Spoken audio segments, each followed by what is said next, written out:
రావడం, నిలుపుకోవడం, అధికారంలో ఉన్న పార్టీ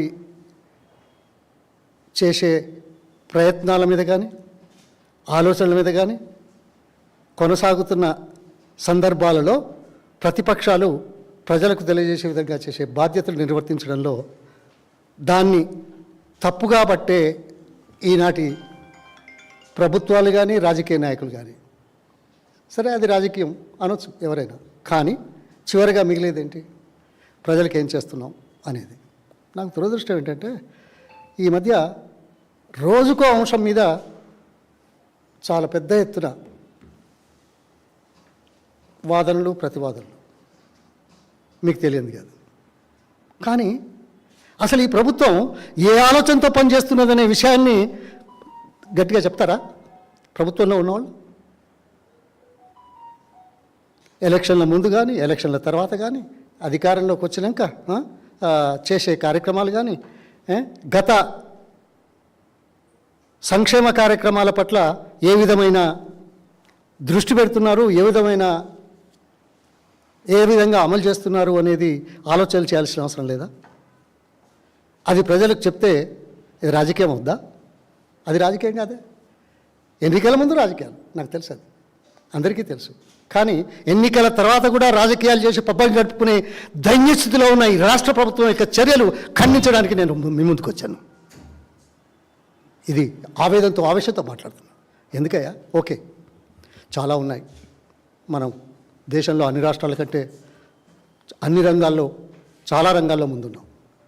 మీరు ఇంకా ముందుకెళ్ళాలని ప్రయత్నం చేస్తున్నారు, మాట్లాడుతున్నారు. నేను కాదనా, ఇది ఎవరైనా కాదనరు. కానీ ఏమిటి? Beautification of Musi area number 1 item ఎంతో తెలుసా? 58,000 కోట్ల నుంచి 1,50,000 కోట్లు 12 సంవత్సరాల నుంచి 20 సంవత్సరాల వరకు. మొదటి దశ లోపల 2,500 కోట్లు, అందులో 750 కోట్లు ఇస్తామని అత్యంత ప్రాధాన్యతగా ప్రవర్తిస్తున్నారు. ఈ విషయాల వెనకాల ఏముందో తీసుకురావడానికి చెప్పే ప్రయత్నం. ఓకే, నేను కాదనా, చేయాల్సిందే. ఎలా అనేది తర్వాత మాట్లాడదాం. రెండవ అంశం చాలా గొప్పగా మాట్లాడుతున్నారు వీళ్ళు. ఇంత జోరుగా చెప్పారు కదా, సంవత్సరం కింద మొదలుపెట్టారు, ఏదో కొంత డబ్బు కూడా రిలీజ్ చేసినట్టుంది. దానికేంటిది? అది అకౌంట్ పేరు MRDCL, Musi river development council లిమిటెడా ఏదో ఉంది, ప్రైవేట్ లిమిటెడ్ ఆర్ సంథింగ్. మరి దాంట్లో ఇప్పటికి 8 నెలలు ఏదో అయింది. మీరు ఇచ్చిన డబ్బులో ఎంత ఖర్చు పెట్టారో ఏమన్నా చెప్తారా? ఓకే, ఖర్చు పెట్టలేదు, పెడతా ఉంటారు. నేను కాదను, దాని మీద పెద్ద వివాదం అంత. కానీ అత్యంత ప్రాధాన్యతగా తీసుకున్న అంశంలో కేటాయించిన డబ్బుల్లో ఎంత ఖర్చు పెట్టింది కూడా ప్రజలకు తెలియజేయని పరిస్థితిలో ఉండి, ఇది కాదు 58,000 కోట్లు చేస్తామని చెప్తున్న నేపథ్యంలో దీని మీద నేను ఒక మాట ఈ రకంగా మాట్లాడదలుచుకున్నాను. రెండవది పవర్ జనరేషన్ ప్రాజెక్ట్స్ చాలా ఉన్నాయి, చాలా సంతోషం. కరెంటు వద్దంటారా ఎవరట? అందరూ కావాలని అంటారు కదా, ఇంకా ఎక్కువ ఇవ్వాలని అంటారు కదా. నేను కాదండి. కానీ మీ ఆలోచన ఎందుకు వచ్చింది కొత్త పవర్ ప్లాంట్స్ మీద? చెప్పండి. NTPC విభజన చట్టంలోని అంశాలలో ఉన్న NTPC ఉత్పాదన రాష్ట్ర ప్రభుత్వానికి నయా పైసా ఖర్చు కాకుండా, పెట్టుబడి కాకుండా, మిత్తి లేకుండా సరఫరా చేసే దాంట్లో 1,600 మాత్రమే ఉత్పత్తి చేసే స్థాయికి వచ్చిన తర్వాత మిగతా 2,400కు ఒక్క నయా పైసా తెలంగాణ ప్రజల మీద భారం పడకుండా ఉండే విధంగా ఉన్న విషయాన్ని పరిగణలోకి ఎందుకు తీసుకోలేదు అని నేను అడుగుతున్నాను. మీరు చాలా గొప్పగా మాట్లాడుతున్నారు, నేను కాదనా, చేయాలంటున్నా. కానీ ఈ విషయం మీద మీరు ఎందుకు మాట్లాడడం లేదు? దీని అంతరార్థం ఏమిటి?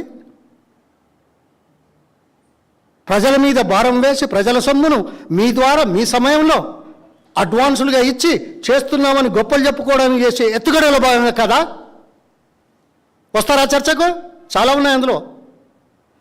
ఇవాళ ఎవరు మినిస్టర్ ఉన్నాడా? పవర్ ఉన్నారా? ఎవరైనా? భట్టి గారా? మరి ఆయన మాట్లాడుకోండి, ఇంకెవరో మాట్లాడినట్టున్నది. నిన్న చాలా మాట్లాడారు.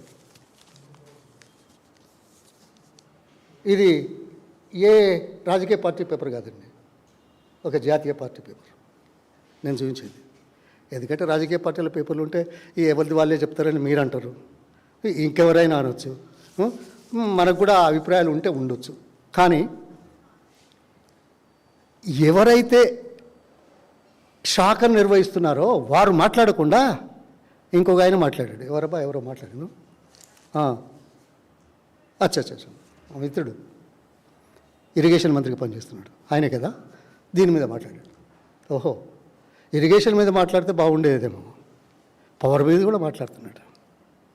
అయ్యా, గమ్మత్ ఏంటంటే మీకు పిఎల్ఎఫ్ అంటే తెలుసా? Plant load factor.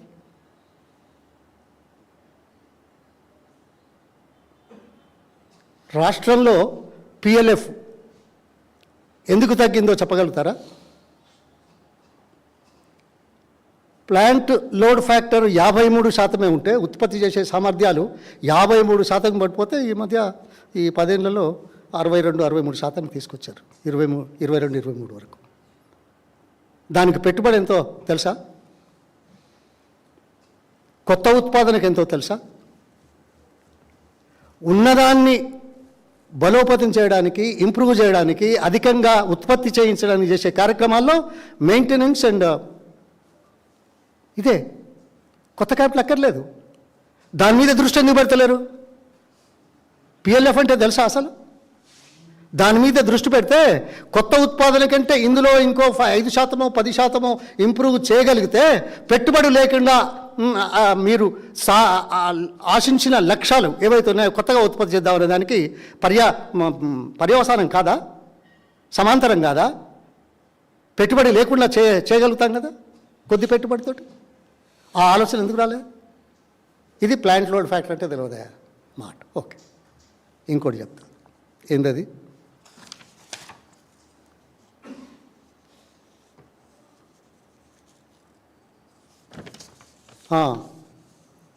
Battery storage.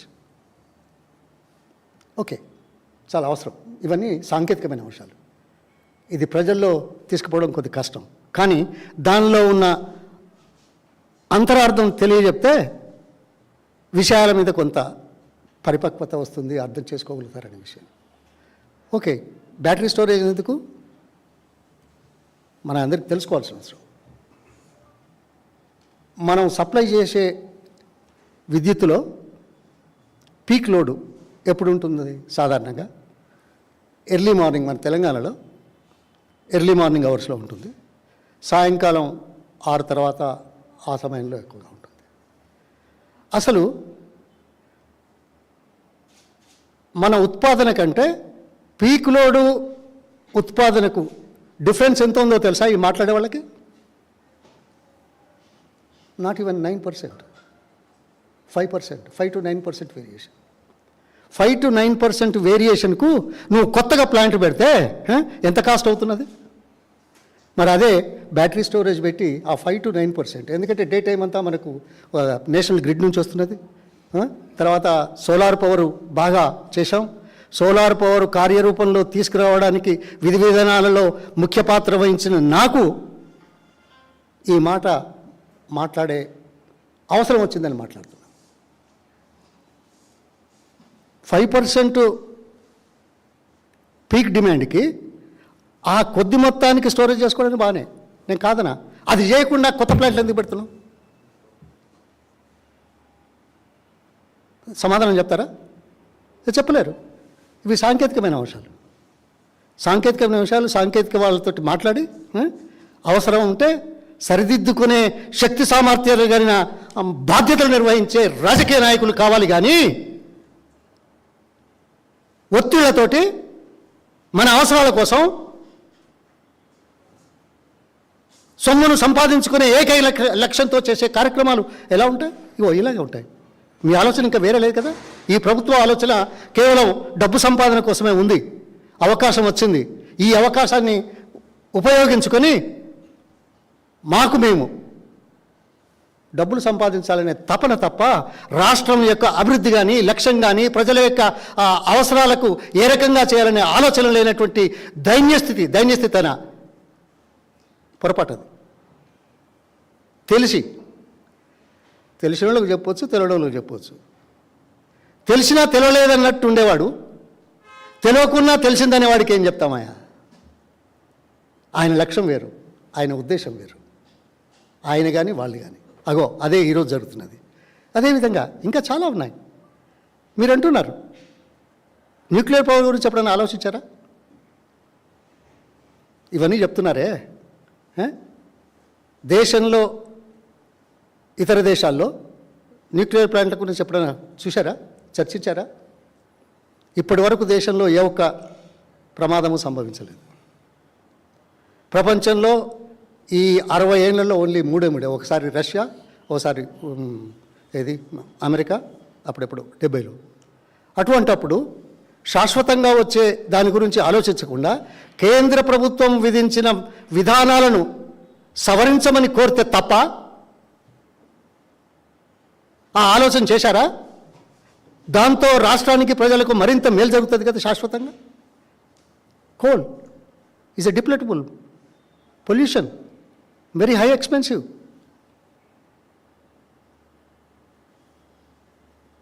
అందులో మళ్ళీ ఇంపోర్టెడ్ కోల్ కావాలా? ఏదో చాలా కథలు చెప్తారు. ఇప్పుడు 12% of the coal is being imported for power plants. Is it not a burden on the country? శాశ్వతంగా కోల్తో జనరేషన్ చేయకూడదు అనే వాస్తవాన్ని ముందుకు తీసుకెళ్తున్న కేంద్ర ప్రభుత్వం ఈ విషయంలో రాష్ట్ర ప్రభుత్వం ఎందుకు ఆలోచించదు?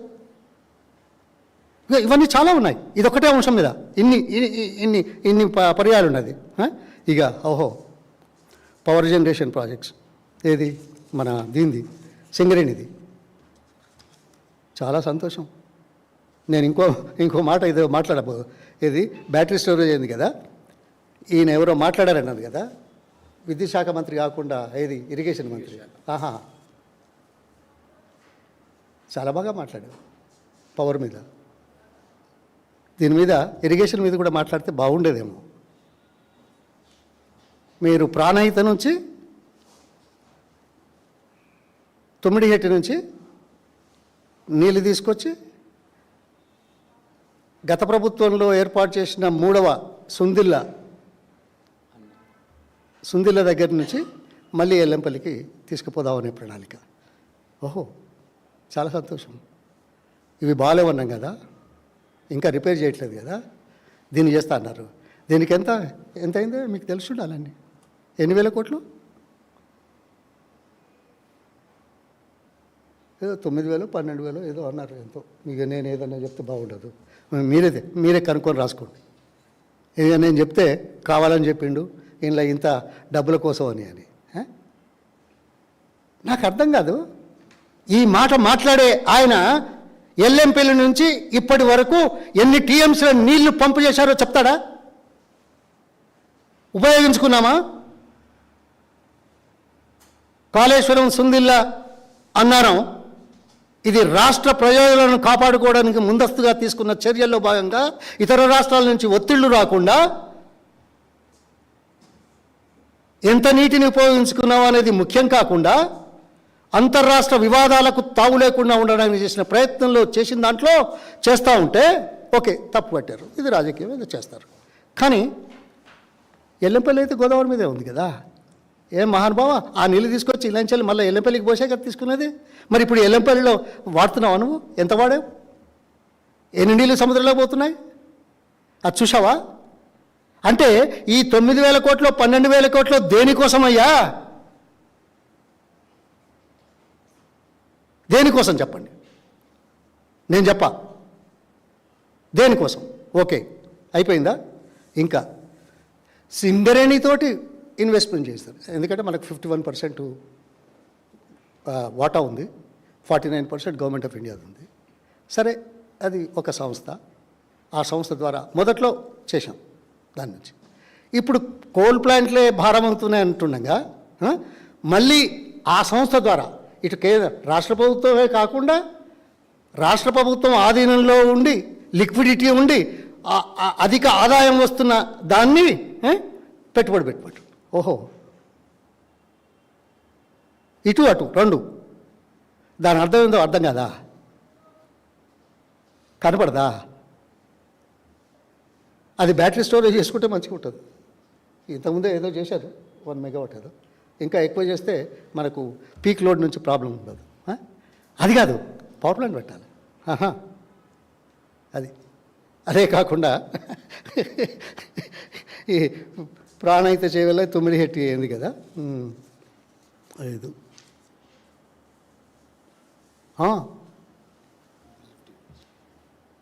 ముఖ్యమంత్రి గారు మన ఈయన కదా, ఇది కొడంగల్, అదే రేవంతే కదా, కొడంగలే కదా ఆయన. కొడంగల్ రాగానే ఏం చేసిండే? Kodangal lift irrigation. ఓహో, ముఖ్యమంత్రి అయితే తప్ప నీళ్ళ గురించి ఆలోచన చేయలేని దౌర్భాగ్య స్థితిలో ఉన్న నాయకులు ముఖ్యమంత్రులు అయితే ఎలా ఉంటుంది? పాలమూరు రంగారెడ్డిలో భాగం కాదా? శాశ్వత ప్రాతిపదికన నీళ్ళు ఇద్దామనేది పాలమూరు రంగారెడ్డి ప్రాజెక్టులో లేదా? ఏదో 500-1000 కోట్లు ఖర్చు పెడితే నీళ్ళు వచ్చేది పక్కన పెట్టి మొదటి రోజే ఎంతయ్యా 2945 కోట్లని చెప్పి 2 వారాలు కాకముందే 4350 కోట్లకు పెంచిన దౌర్భాగ్యపు చర్య ప్రజల కోసమా? ఎవరి కోసమే? నేను నీ కోసం అంటే మండిపడతారు. ప్రజల కోసమా? సమాధానం చెప్తావా? చర్చలకు వస్తారా టెక్నీషియన్స్ తీసుకొని? దమ్ముందా? అంటే ఏమిటి మీ ఆలోచనలు? అంటే మీ ఆలోచనలు దేనికోసం అర్థం కాల? సామాన్యానికి అర్థం కాకుండా మీకు నాకు అర్థమవుతుందని నేను అనుకుంటున్నా. ఓకే, వచ్చింది కొత్తగా reorganisation of industrial land allotments. ఓహో, బ్రెయిన్ కొత్తది వచ్చింది. ఎవరికి రాలే, ఎవరికి మేలు చేయాలనే తలంపు లేదు గతంలో కంటే మెరుగు చేస్తే బాగుంటుందేమో, కానీ గతంలో కంటే దౌర్భాగ్య పరిస్థితుల్లో అన్యాయం చేసే పరిస్థితులు తీసుకొచ్చిన మీ బుద్ధికి ఏమనాలి? ఇదేంది హిల్ట్ అంటారా? హిల్టా? అట్లనా? నాకేదో టిల్ట్ అయినట్టున్నదే. హిల్ట్ను టిల్ట్ చేసిండ్రా? టిల్ట్ చేసి హిల్ట్ చేసిండ్రా?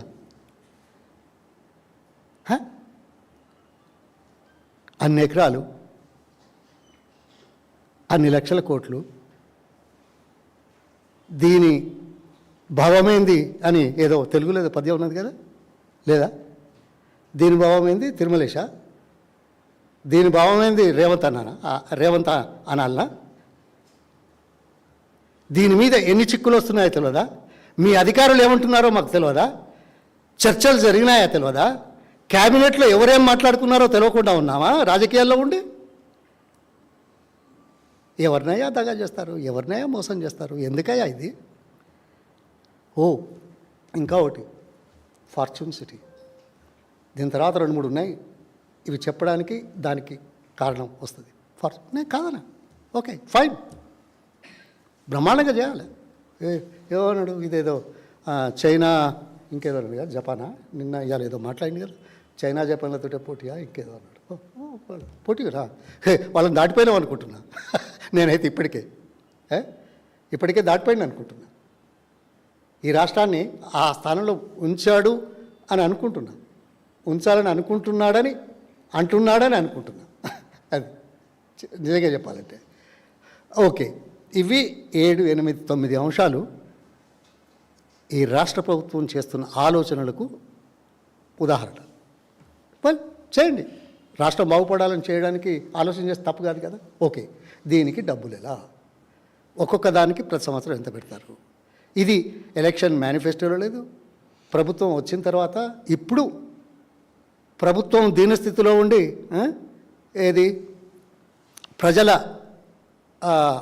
నిరసనకు అత్యధిక స్థాయిలో వస్తున్న నేపథ్యంలో రాష్ట్రాన్ని చాలా గొప్పగా చేస్తామని చెప్పి భ్రమింపజేయడానికి చేసి ఎత్తుగడల్లో భాగంగా ఒకటైతే, రెండోది స్వంత ప్రయోజనాల కోసం, స్వంత డబ్బుల కోసం, దాంట్లో డబ్బులు దోచుకోవడానికి చేసి ఎత్తుగడల్లో భాగంగా ప్రజలను మరిపించే విధంగా చేసే ప్రచారం తప్ప మరొకటి లేదు.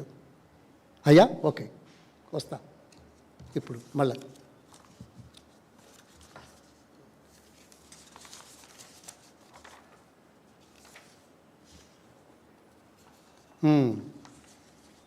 చాలా సంతోషం.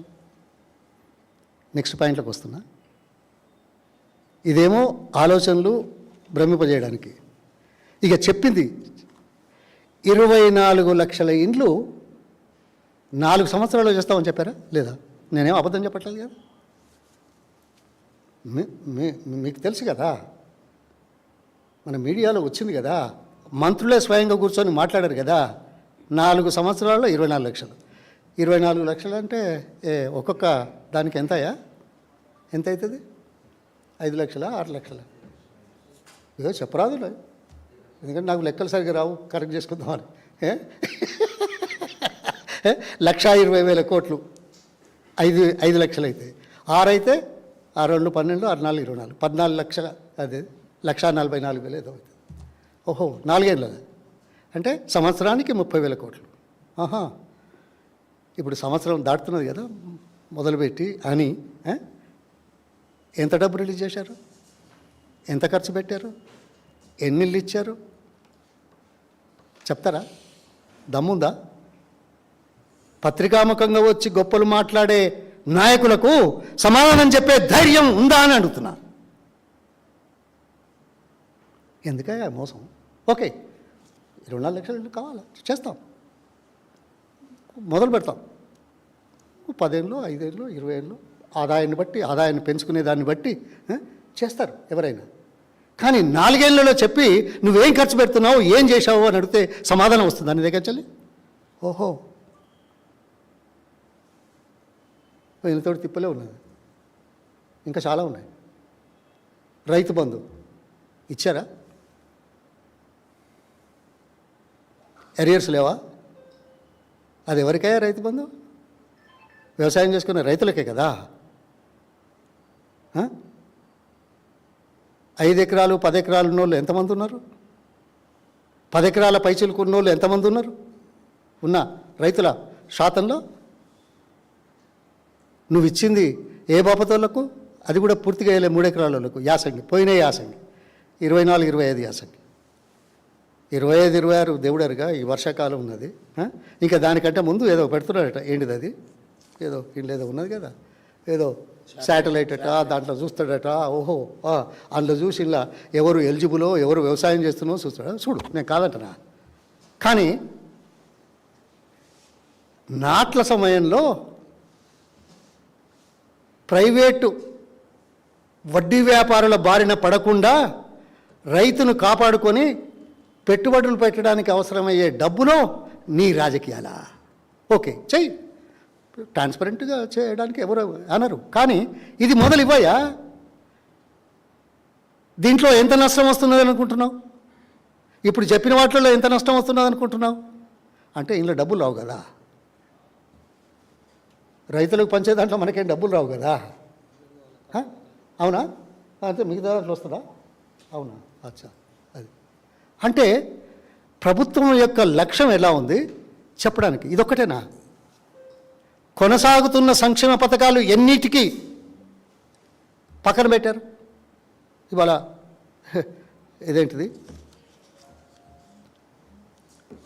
మన దీంట్లో ఉద్యోగులకు కానీ, కళ్యాణలక్ష్మి ఉపతి కానీ, మిగతాయి కానీ, జ్యూసు ఎంతమంది ఇది చేస్తున్నారు? పెన్షన్స్, ఓల్డేజ్, మానవతా దృక్పథం ఎక్కడుందా? వాటిలో ఏం రాదు కదా.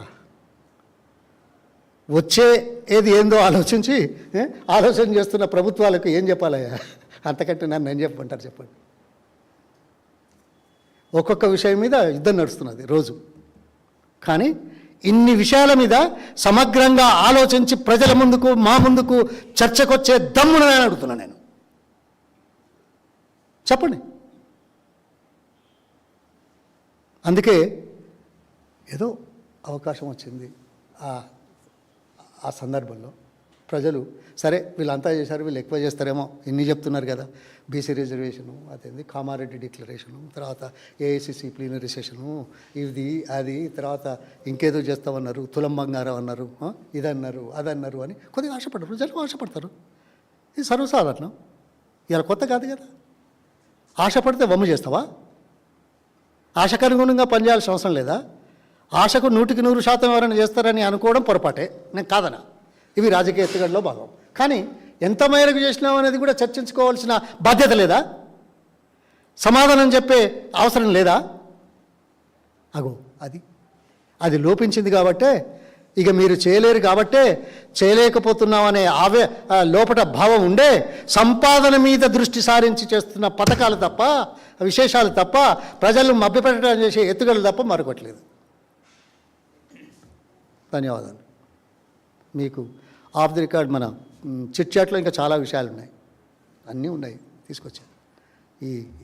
ఇక సాంకేతికమైన విషయాలు ఇక్కడ చెప్తే ఏమొస్తుంది? ఎంతవరకు పోగలుగుతుంది?